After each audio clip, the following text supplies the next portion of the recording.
Hi friends, இது வந்து பார்த்தீங்கன்னா ப்ளூடூத்து மாடியூல் தான். அது ப்ளூடூத் ரிசீவர்னு சொல்லுவாங்க. இது வந்து தனியாக போர்டாகவும் கிடைக்கும், இந்த ஆக்ஸ் மூலிமா கிடைக்கிற அந்த பென்ட்ரைவ் டைப்லேயும் கிடைக்கும். இதில் என்ன பிரச்சனை அப்படின்னா, இந்த பென்ட்ரைவ் டைப்பில் வர்றது என்ன அப்படின்னா, இதில் வந்து ரைட் லெஃப்ட்டை வந்து ஒரே மோனோவாக கன்வெர்ட் பண்ணி உள்ள சிக்னல் கொடுத்துருப்பாங்க. இதில் இது சவுண்ட் குவாலிட்டி வந்து பார்த்திங்க அப்படின்னா அந்தளவுக்கு லெஃப்ட் ரைட் வந்து ஸ்டீரியோவாக பிரியாது, நார்மலாக தான் இருக்கும். இதில் என்ன பண்ண போகிறோம் அப்படின்னா, இதுக்குள்ளே வர அவுட்புட்டில் வர வோல்டேஜ் எல்லாத்தையும் வந்து கட் பண்ணி விட்டு இந்த போர்டை வச்சு நம்ம ஃபிட் பண்ண போகிறோம். இது வந்து எதனால் அப்படி பண்ணுறோம் அப்படின்னா, ஒரு விஷயம் என்னென்னா, ரைட் லெஃப்ட் வந்து தனியாக ஸ்ப்ளிட் ஆகி கிடைக்கும். ரெண்டாவது வந்து மார்க்கெட்டில் அதிகமாக ரேட்டு போட்டு வாங்குறத விட இந்த போர்டை வச்சு நம்ம பண்ணுறது வந்து சிம்பிளாக வேலை முடிஞ்சிடும். இது 5 வோல்ட்டுக்கு உண்டான லைன், இது 5 வோல்ட்டு. அதை கட் பண்ணி விட்டுட்டோம் அப்படின்னா, இங்கே அந்த ரைட் லெஃப்ட்டு இந்த கிரவுண்டுக்கு வர ஆக்ஸுக்கு வர லைன் எல்லாத்தையும் கட் பண்ணி விட்டுருணும். ஏன்னா உள்ளே அதுக்குண்டான சர்க்யூட்டுக்கு உள்ளே போகக்கூடாது போர்டில் லைனு. இதை நம்ம வச்சு அதுக்கு அப்படியே லூப் அடிக்க போகிறோம். இப்படி பண்ணால் மட்டும்தான் இந்த போர்டுக்கு உள்ளே வச்சு நம்ம பேக் பண்ணுறப்போ இந்த ஸ்டீரியோ வந்து ஒர்க் ஆகும். இந்த ஸ்டீரியோ ப்ளூடூத் போர்டு. இது எதனால் இந்த போர்டு நான் ரெடி பண்ணுறேன் அப்படிங்கிற இன்னொரு காரணம் என்னென்னா, பழைய டைப் மாடல் இந்த நம்ம கார் செட்டுக்கு வந்து இந்த ப்ளூடூத் போர்டு வந்து டாங்கல் வந்து ப்ளூடூத் மட்டும் இருக்கிற டாங்கலை வந்து போட்டோம் அப்படின்னா செட் ஆகாது, ஒர்க் ஆகாது. எதனால் அப்படிங்கிறப்போ ப்ளூடூத் கனெக்ட் ஆகும், ஆனால் வந்து அந்த நம்ம ப்ளே பண்ணோன்னா பாட்டு வந்து ப்ளே ஆகாது. அது ஒரு ப்ராப்ளம் இருக்குது பழைய மாடல் செட்டில். அப்போ என்ன பண்ணணும், இந்த டைப் ஆக்ஸ் இன்புட் கொடுத்து பவர் அதில் எடுக்கிற டைப்பில் இருக்கிற ப்ளூடூத் டாங்கல் மட்டும் தான் ஒர்க் ஆகும். அது ரெடிமேடாக கிடைக்கிற இந்த ப்ளூடூத் டாங்கல் வந்து அந்த ஸ்டீரியோ மோனோ வரதுனால தான் பிரச்சனை, சவுண்ட் குவாலிட்டி வரதில்லை. அதனால் நம்ம இப்போ வந்து அந்த ஸ்டீரியோ போர்டை வச்சு நம்ம போட போகிறப்போ இப்போ நம்ம கட் பண்ணி விடலாம். அந்த 5 வோல்ட்டு அந்த வர லைன் எல்லாம் உள்ள சர்க்யூட் போர்டுக்கு போகிற லைன் எல்லாத்தையும் கட் பண்ணி விடணும். கிரவுண்டு பிரச்சனை இல்லை, கிரவுண்டில் அப்படியே இல்லாமல் எடுத்துக்கலாம். 5 வோல்ட் லைனும் அப்புறம் மேலே ரைட் லெஃப்ட்டுக்கு வர லைனையும் வந்து நம்ம கட் பண்ணி விடணும். நம்ம செக் பண்ணி பார்க்கலாம், எல்லாம் கரெக்டாக ப்ராப்பராக கட் ஆகிருக்கா இல்லை ஏதாவது லூப் ஆகிருக்கான்னு பார்க்கணும். ஏன்னா போர்டில் வந்து 2-3 லேயர் போகலாம். நம்ம கரெக்டாக ப்ராப்பராக செக் பண்ணி தான் போடணும். இல்லைன்னா நம்மளுடைய இது பண்ண முடியாதுன்னு வச்சுக்கோங்களேன். ஏன்னா 2 போர்டுக்கு லைன் போச்சு அப்படின்னா அந்த அளவுக்கு அம்மிங் வரலாம், ஏதாவது ப்ராப்ளம் வரணும்னு வச்சுக்கோங்களேன். இப்போ ரைட்டில் செக் பண்ணுறோம், எது மோனோ ஆகுதான்னு பார்க்குறோம். இப்போ எதுவும் மோனோ ஆகலை, அதுக்கு தகுந்த மாதிரி நம்ம கட் பண்ணி விட்டோம். ஏன்னா பழைய போர்டு வந்து ஒரே ரைட் லெஃப்ட் அப்படியே மோனோவாக கொண்டு போய் ஒரே சின்ன ஐசியில் கொடுத்துருப்பாங்க இன்புட்டாக. அதில் வந்து நம்ம ரெண்டையுமே தனித்தனியாக கட் பண்ணி விட்டோம், ரைட் லெஃப்ட்லேயும். இப்போ கிரவுண்டு மட்டும் மேலே டாப்பில் இருக்கிறது அது எதுவும் இதாகலை, அதையும் தனியாக நம்ம கொடுத்தாச்சு. இப்போ நெக்ஸ்ட் என்ன பண்ண போகிறோம் அப்படின்னா, அந்த ஆக்ஸில் வந்து நமக்கு கரெக்டாக லைன் எடுக்குதா, இன்புட் ஆகுதான்னு பார்க்குறதுக்கு செக் பண்ணி பார்க்குறோம். ஃபஸ்ட்டு வந்து நம்ம லெஃப்ட்டு கீழே பாட்டத்தில் இருக்கிறது வந்து லெஃப்ட்டு தான், அதுக்கு நடுவில் இருக்கிற பின்னு வந்து ரைட்டு வரும், அதுக்கு மேலே இருக்கிறது கிரவுண்டு வருங்க. இதுக்கு கரெக்டாக ப்ராப்பராக லைன் வருது. நான் கரெக்டாக வச்சு எடுக்க முடியல ஃப்ரெண்ட்ஸ், ஏன்னா வந்து நான் ஒருத்தர் தான் உட்காந்து பண்ணிகிட்டு இருக்கேன். இது செல்ஃபோனை ஒரு ஆங்கிள் வச்சு நான் ரெக்கார்டு போட்டு பண்ணிட்டேன்னு வச்சுக்கோங்களேன். நெக்ஸ்ட் டைமில் வந்து கொஞ்சம் வீடியோ கொஞ்சம் பர்ஃபெக்டாக கொடுக்குறதுக்கு வந்து கொஞ்சம் மாற்றி தான் ட்ரை பண்ணோம். சரி, அதை விடுங்க. நம்ம கரெக்டாக இப்போ வந்து எல்லாம் கரெக்டாக தான் லைன் வருது இன்புட்டில்.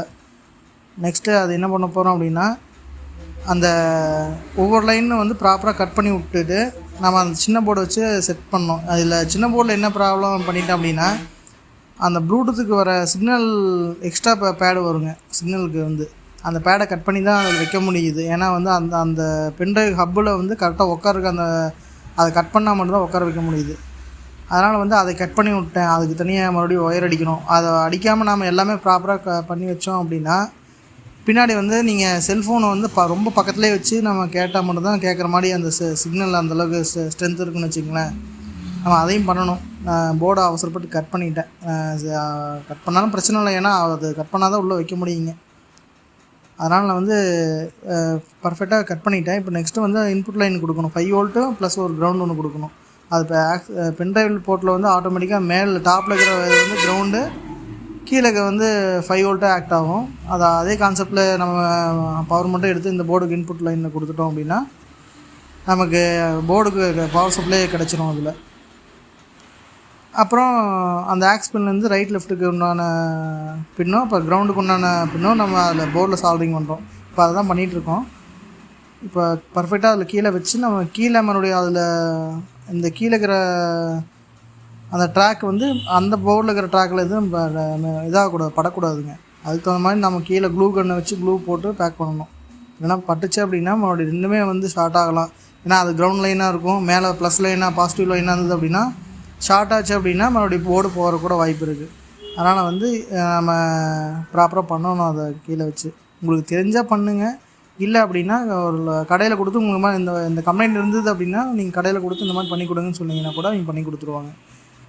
அந்த போர்டு வந்து செலவாகிறது வந்து இந்த ப்ளூடூத் டாங்கல் வந்து 150 ரூபா வருங்க. இந்த ஆக்சஸ் மோனோ ஸ்டீரியோ வந்து டாங்கல் வந்து 150 ரூபா வரும். இதே அந்த போர்டு தனியாக வாங்குறாங்க அப்படின்னா ஒரு 50 ரூபா 60 ரூபா பக்கம் வரும். நீங்கள் அதை வாங்கி கொடுத்து அவங்ககிட்ட பண்ண சொன்னீங்கன்னா ஒரு 100 200 கேட்பாங்க. மொத்தமாக 400 ரூபாய்க்குள்ள முடிஞ்சிடும். ஆனால் கொஞ்சம் நல்ல குவாலிட்டி நல்லாயிருக்கும். இதே வந்து வேறு அவங்களுக்கு காருக்கு தனியாகவே ப்ளூடூத் அந்த ஸ்டீரியோவுக்கு தனியாகவே எக்ஸ்பென்சிவான போர்டு இருக்குது. அது வந்து பார்த்திங்கன்னா ஃப்ரீக்வன்சி நீங்கள் வந்து 12 வோல்ட் அடாப்டரில் போட்டு அதில் வந்து எஃப்எம்மில் ஃப்ரீக்வன்சி செட் பண்ணி அதுக்கு நீங்கள் செட்டில் போட்டு அதே ஃப்ரீக்வன்சி செட் பண்ணால் மட்டும்தான் பாட்டு அந்த வேவ் லென்ஸில் கிடைக்கிற மாதிரி தான் செட் பண்ணி தர மாதிரி ஒரு டிவைஸ்லாம் இருக்குது. அது அந்தளவுக்கு வாங்கினீங்கன்னா ஒருத்தர் இருக்காதுன்னு நினைக்கிறேன். ப்ளூடூத்னா யாராக இருந்தாலும் டக்குன்னு கனெக்ட் பண்ணிக்கலாம். அதனால் இந்த மாதிரி இப்போ பண்ணிட்டால் பெஸ்ட்டு. மோனோ வருது அப்படின்னா இந்த ஸ்டீடியோ இப்போ பண்ணுறதை நீங்கள் வச்சுக்கோங்க, பண்ணி வச்சுக்கோங்க, அதுதான் நல்லது. அப்படியே ஒவ்வொரு லைனாக கொடுக்க ஆரம்பிச்சு ஃபஸ்ட்டு நான் 5 வோல்ட்டுக்கு நான் லைன் கொடுத்துட்டேன். அந்த ப்ளஸ்ஸுக்கு வந்து ரெட்டும், மைனஸுக்கு வந்து அந்த கிரவுண்டும் கொடுத்துட்டேன். அதுக்கப்புறம் அந்த வெள்ளை ஒயர் வந்து சின்ன சின்ன ஒயராக தான் போட முடியுது. பெரிய ஒயர் போட்டோம் அப்படின்னா அதுக்குள்ளே வச்சு பேக் பண்ணுறப்போ கரெக்டாக ப்ராப்பராக நிற்காது, ரொம்ப தூக்கிட்டே இருக்குதுன்னு வச்சுக்கோங்களேன்.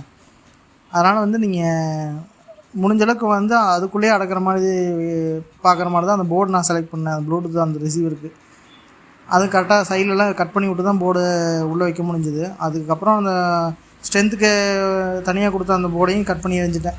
அதெல்லாம் வச்சு பேக் பண்ணுறப்ப கடைசி காட்டுறேங்க. அது நீங்கள் ஒவ்வொரு லைனாக இப்போ கரெக்டாக ப்ராப்பராக அடித்து உள்ளே நம்ம லைன் கொடுக்கணும். இப்போ வந்து நம்ம ரைட்டு ஆடியோ லைன் கொடுக்குறோம். இப்போ லெஃப்ட்டும் கொடுத்தாச்சு.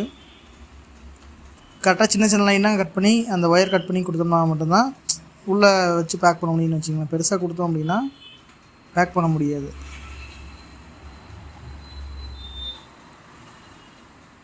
உங்களுக்கு பழைய ஸ்டீரியோ செட்டு இருந்தது அப்படின்னா நீங்கள் இந்த மாதிரியும் பண்ணலாம். அப்படி இல்லை உங்களுக்கு அந்த பழைய ஸ்டீரியோக்குள்ளேயே கொஞ்சம் இடம் ஸ்பேஸ் இருக்குது அப்படிங்கிறப்போ நீங்கள் அதை வந்து உள்ளேயே இந்த போர்டை வச்சு அசம்பிள் பண்ணியும் ரெடி பண்ணலாம். நீங்கள் உள்ளே வச்சுட்டிங்க அப்படின்னா ஒரு அவசரத்துக்கு வந்து போர்டு போயிடுச்சு இன்கேஸ் அப்படின்னா மறுபடியும் ஃபுல்லாக கழட்டி எல்லாம் பார்க்கணும். அதை நம்ம கழட்டிட்டு இருக்கிறப்ப போதும் ஆயிரும். அதுக்கப்புறம் அந்த வேலையை செய்ய மாட்டோம். சரி வேணாம் விட்டுறலாம் அப்படின்னா அசால்ட்டாக விட்டுருன்னு வச்சுங்களேன்.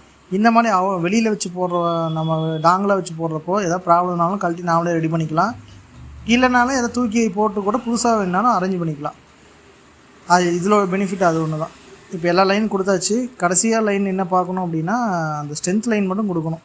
இது வந்து பார்த்திங்கன்னா லெஃப்ட் லைனு, இது ரைட் லைனு, அதுக்கப்புறம் ப்ளஸ் வோல்ட்டு கீழே வருதுங்க, அப்புறம் மைனஸ் அது கிரவுண்டு அப்படியே கொடுத்தாச்சு. இது அப்படியே வச்சு பேக் பண்ணணும். பின்னாடியே ஷார்ட் ஆகாத மாதிரி அந்த க்ளூ கன்னை வச்சு பேஸ்ட் பண்ணி தான் கொடுக்கணும். நான் பேஸ்ட் பண்ணிடுறேன். அந்த பேஸ்ட்டு கீழே கொடுத்து நான் பேக் பண்ணேன். இந்தளவுக்கு பக்காவாக வந்துருச்சு. அதுபோக உங்களுக்கு அந்த ஸ்ட்ரென்த் லைனுக்கு நான் எக்ஸ்ட்ரா அடிச்சுட்டேங்க. ஒயர் பார்க்குற கசகசன்னு தான் இருக்கும். அந்த ஸ்ட்ரென்த் லைனும் எக்ஸ்ட்ரா அடிச்சினேன். இல்லைனா வந்து ப்ளூடூத் ரேஞ்ச் வராதுன்னு வச்சிங்களேன். அந்த ஒரு 10 மீட்டருக்குள்ளே ஏதாவது கொஞ்சம் நடந்து போகிறவங்க அந்த கவரேஜ் விட்டு கேட்குற மாதிரிலாம் இருக்கும் பார்த்தீங்களா, அது வந்து கேட்காம போயிடும். அப்புறம் அது அவ்வளோதான் ஃப்ரெண்ட்ஸ், நம்ம ப்ளூடூத் டாங்கல் ரெடி ஆகிடுச்சு. இதுக்கப்புறம் நம்ம காரில் போட்டு செக் பண்ணுறது தான். இந்த மாதிரி உங்களுக்கு தேவைப்பட்டாலும் சொல்லுங்கள், நான் பண்ணித்தரேன். கமெண்டில் வேணால் சொல்லுங்கள். Okay friends, thank you.